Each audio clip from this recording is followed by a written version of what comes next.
Okay, in this video we're going to show you how we did our meat birds this spring. We're going to show you the process that we used to cull them, to pluck them, to butcher them, and then how we prepared them for the freezer. Thank you. These are our Cornish Cross birds, and today is butcher day. They've had a great life. They're out here in the cereal rye crop, which is where they've spent their whole life, out here in the field, free ranging. And they've been happy and healthy. So we're excited to butcher them and fill up our freezer today with a bunch of good healthy meat. We appreciate you, birds. Thank you very much for all you do.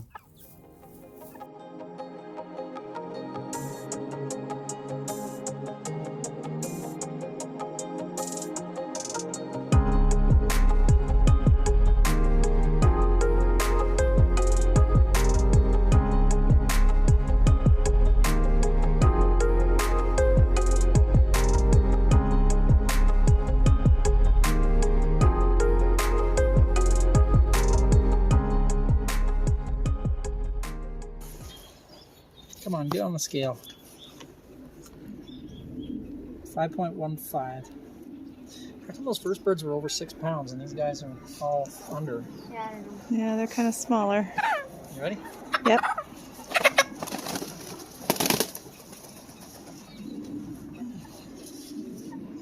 Yeah.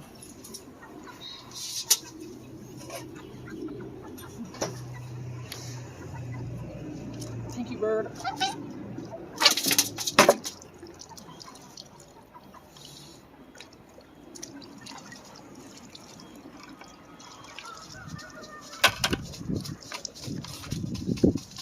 Yeah, when they tuck their feet down, they don't slide out through the cone.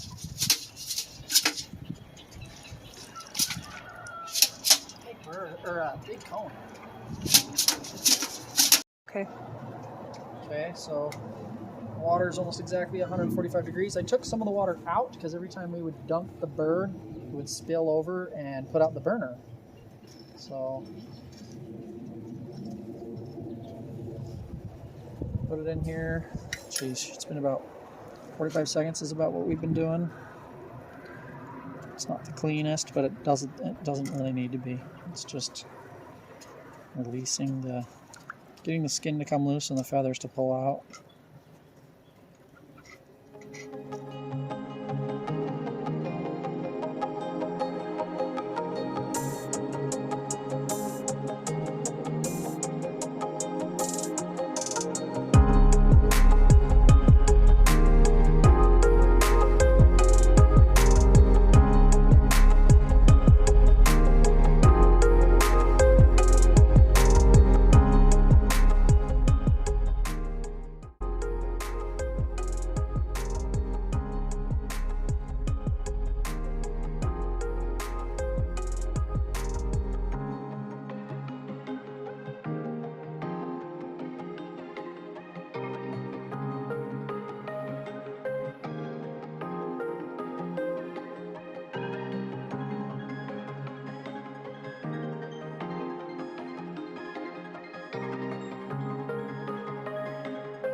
Okay, so this is the last of our Cornish Cross that we're going to do today. So this bird got a little bit more bruised up. The feathers didn't want to come out, so we had it in the plucker for just a teeny bit longer, but it's just fine. So the very first thing I need to do is remove the legs here, remove the feet, excuse me. Put them in our feet bucket. That's going to make some good broth. And then we're going to move the wingtips. It's just a matter of finding the joint there.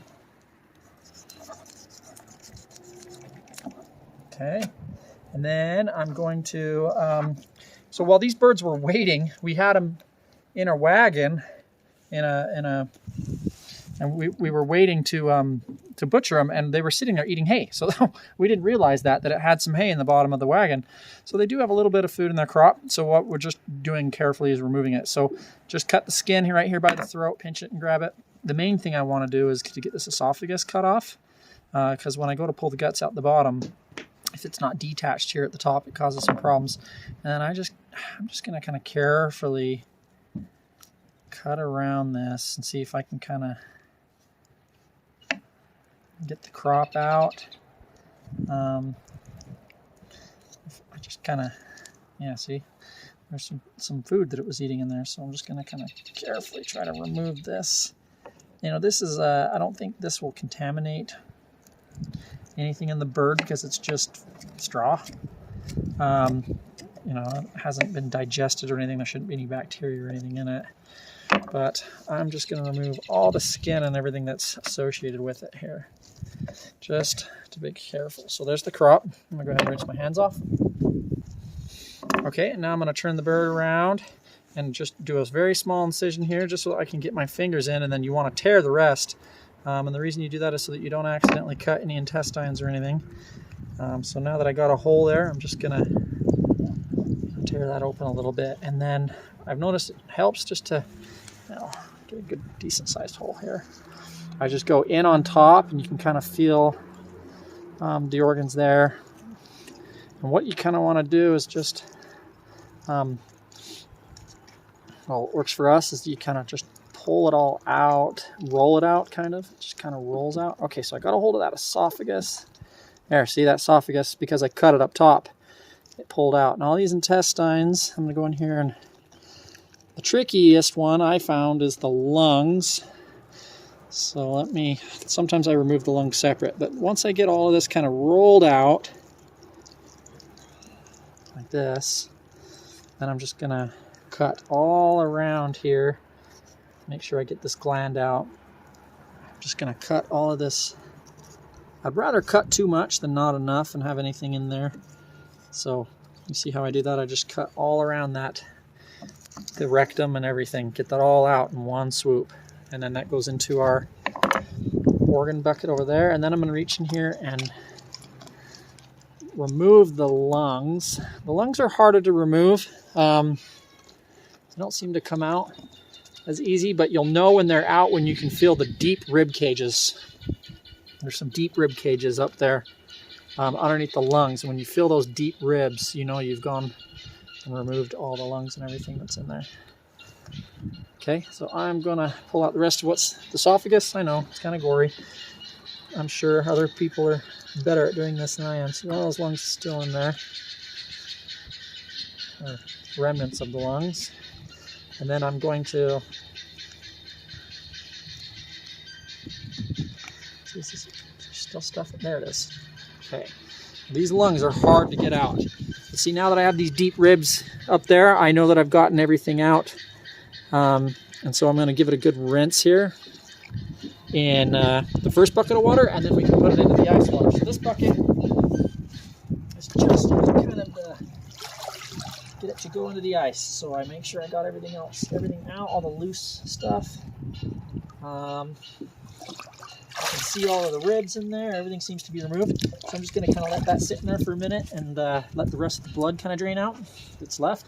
And then I'll put it in our ice bucket. All right.